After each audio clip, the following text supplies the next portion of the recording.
Hi friends, good afternoon. Today topic వచ్చానంటే DSC notification ఈ మంత్లో వస్తున్న నేపథ్యంలో నేను కంటెంట్ వైజ్ కూడా వీడియో అప్లోడ్ చేస్తున్నాను. బిట్స్ అనేవి ఇవాళ ఏంటంటే సోషల్ కంటెంట్ వైజ్ 6th క్లాస్కి సంబంధించినటువంటిది అప్లోడ్ చేస్తున్నా. సూర్యుడు, చంద్రుడు, రాత్రి ఆకాశంలో మెరుస్తున్న వస్తువులు, భూమి అన్నింటినీ కలిపి ఏమంటారు? ఖగోళ వస్తువులు. కొన్ని ఖగోళ వస్తువులు ఎలా ఉంటాయి? చాలా పెద్దవిగా, వేడిగా ఉంటాయి.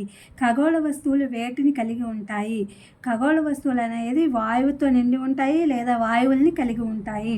సొంతంగా వేడిని, కాంతిని కలిగి ఉండి వాటిని పెద్ద మొత్తంలో విడుదల చేస్తాయి. ఈ ఖగోళ వస్తువులను ఏమంటారు? నక్షత్రాలు. సూర్యుడు ఏమిటి? సూర్యుడు ఒక నక్షత్రము. కొన్ని ఖగోళ వస్తువులు ఏమి కలిగి ఉండవు, సొంతంగా వేడిని, కాంతిని కలిగి ఉండవు. అవి ఏంటంటే ఉపగ్రహాలు, అలాగే కొన్ని ఉపగ్రహ శాటిలైట్స్, ఇవన్నీ కూడా సొంతంగా వాటి యొక్క దీన్ని అనేవి కలిగి ఉండవు అన్నమాట. ఖగోళ వస్తువులు అవి వేటి చేత వెలుగుతాయి? నక్షత్రాల కాంతి చేత. భూమి ఒక ఏమిటి? గ్రహము.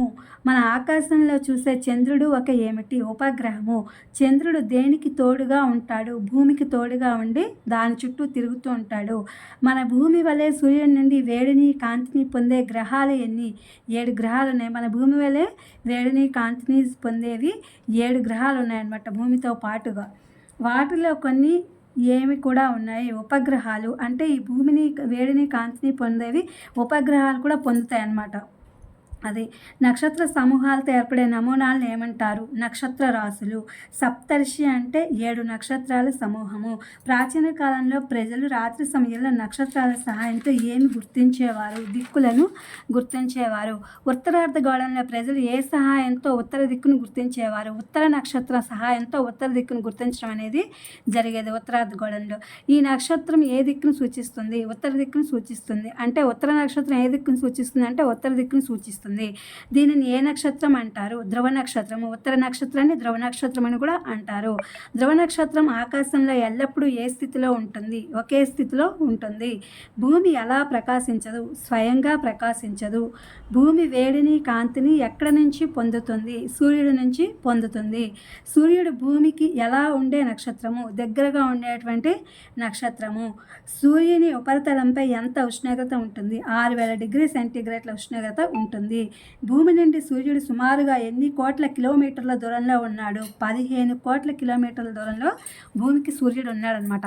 సూర్యుడు ఎంత పెద్దది? సూర్యునిలో మొత్తం 13 లక్షల భూములు ఇమిడ్చుకోగలవు అనమాట. సూర్యుడు తనలో 13 లక్షల భూముల్ని ఇమిడ్చుకోగలవు అనమాట. అది సూర్యుడు, అందుకని అంత పెద్దది. ప్రాచీన కాలం నుండి ప్రజలు సూర్యుని ఎలా భావించేవారు? సూర్యుడిని దేవునిగా భావించేవారు. సూర్యునికి దగ్గరగా ఉన్న 4 గ్రహాలను ఏమంటారు? అంతర్గ్రహాలు అంటారు. అంతర్గ్రహాలు ఎలా ఉంటాయి? చిన్నవిగా ఉండి రాళ్లతో కూడి ఉంటాయి. చివరి 4 గ్రహాలను ఏమంటారు? బాహ్య గ్రహాలు.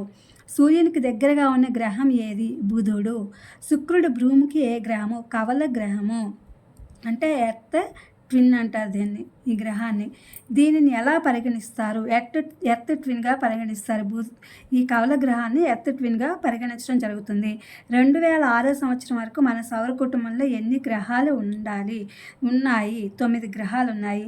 మనం నివసిస్తున్న భూమి సూర్యుని నుండి ఎన్నవది? 3వది. మనం నివసిస్తున్న భూమి సూర్యుని నుండి 3వది. ఇది ఫ్రెండ్స్ ఇవాళ సోషల్కి సంబంధించి సోషల్ కంటెంట్ వైజ్ 6th క్లాస్కి లెసన్ అనమాట. ఇవన్నీ మీకు ఉపయోగపడతాయని చెప్పి అనుకుంటున్నాను. Please my channel like, share, subscribe and comment. Thank you for watching. Thank you for your support.